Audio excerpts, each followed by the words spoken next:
we begin anew another edition of the Common Sense Club and the Scott Hennen Show from the heartland of America.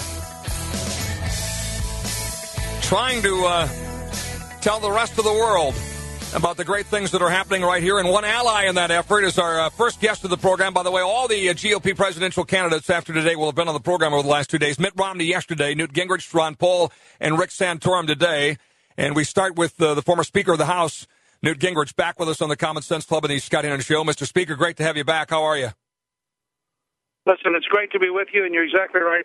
I go all over the country pointing out that if the Bakken Formation had been on government land, we still wouldn't know it existed. And yet North Dakota is absolute proof that there's tons of energy in the United States, that energy can be developed, that when it's developed, it creates jobs, that you, too, can have a low unemployment rate, and you can have high revenues for your government from the production of oil and gas, if only it was on private land. So North Dakota is teaching the whole country a lesson here that is very, very important. And I don't know that there's been any candidate that spends much time on the campaign trail from the very beginning singing those praises. I assume mostly because it's a game changer for the nation's economy, which has been proven out in the North Dakota miracle, right? Well, as you'll remember, Scott, I did a book called Drill Here, Drill Now, Pay Less. We led a petition drive on Drill Here, Drill Now, Pay Less. And Cliff and I did a movie called We Have the Power. All this was back in 2008. So I am a big fan of development. I also was intrigued because the fact is the Bakken Formation has at least 25 times, that's 2,500%, more oil and gas than the U.S. Geological Survey estimated. And that leads me to believe that if we had a serious modern survey, the last one was almost 30 years ago, that we would find offshore enormous quantities of oil and gas. My goal is to make sure that no American president ever again bows to a Saudi king. And when you look at what's happening in Egypt, what's happening in Pakistan, across that region, I think we need an American energy policy. I've also said that I will, on the very first day, January 20th, 2013, I will sign the executive order authorizing the Keystone Pipeline. So our Canadian friends who are listening to the show do not have to have a partnership with China. Just give us until January 20th. You'll have a chance to build that pipeline right to Houston through the United States, which will increase our energy security, create American jobs, and for the next 30 to 50 years have folks earning a living helping process Canadian oil. Another book you wrote that I love is A Nation Like No Other, Why American Exceptionalism Matters.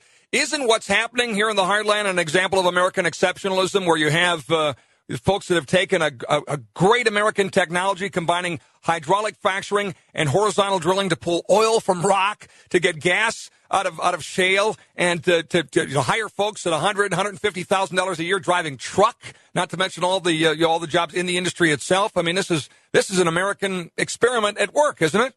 Sure. Listen, it's absolute proof that if you unleash the American people, it is amazing what you can get done. And frankly, we're in the middle of a little argument with my good friends Romney and Santorum over my ideas for space, and which have been sort of ridiculed by Saturday Night Live. But it's the same principle. I don't want to spend more federal money on space. I want to unleash the American people. We built in the 1920s and 30s a aviation industry without a single government aviation plant. We built an airlines industry without a single government airline. We need to go back to the things that you're citing, Scott. You look at North Dakota, that wasn't the U.S. Department of Energy. In fact, it's a pretty good argument for getting rid of the U.S. Department of Energy because it was unleashing the American people and the entrepreneurship, the innovativeness, the energy and the drive of the American people that has made North Dakota suddenly one of our really great examples of the ability to not just create energy jobs, but you all have also created a high-tech corridor that is really growing and really developing and creating even more employment opportunities for North Dakotans. Let's talk a little bit about it. And by the way, we'd love to see you on the campaign trail. Make a stop today is obviously about Minnesota, as well as Missouri and Colorado. I want to give you a chance to talk a little bit about that. First of all, are the reports of you retooling your campaign and sort of resetting a little bit and recalibrating for the push all the way through the convention process accurate? Is Newt 2.0? Absolutely. No, listen, absolutely. This is about Newt 4.0, I think. You know, we were supposedly dead in June and July. We came back, and by December, by being positive, even though we had no money, we had so much people power and so many people who liked the positive ideas and the positive solutions that Gallup had me ahead by 12 points. Then we got hammered with negative ads by Romney in Iowa. Then we came back again, and by forcing back on the big positive ideas, we won South Carolina. We actually had a 25% increase in turnout had a remarkable win, and then Romney spent about $17 million on negative ads in Florida. And candidly, I got sucked into trying to figure out what to do about him. And I think the answer was to ignore him, go back to a positive campaign.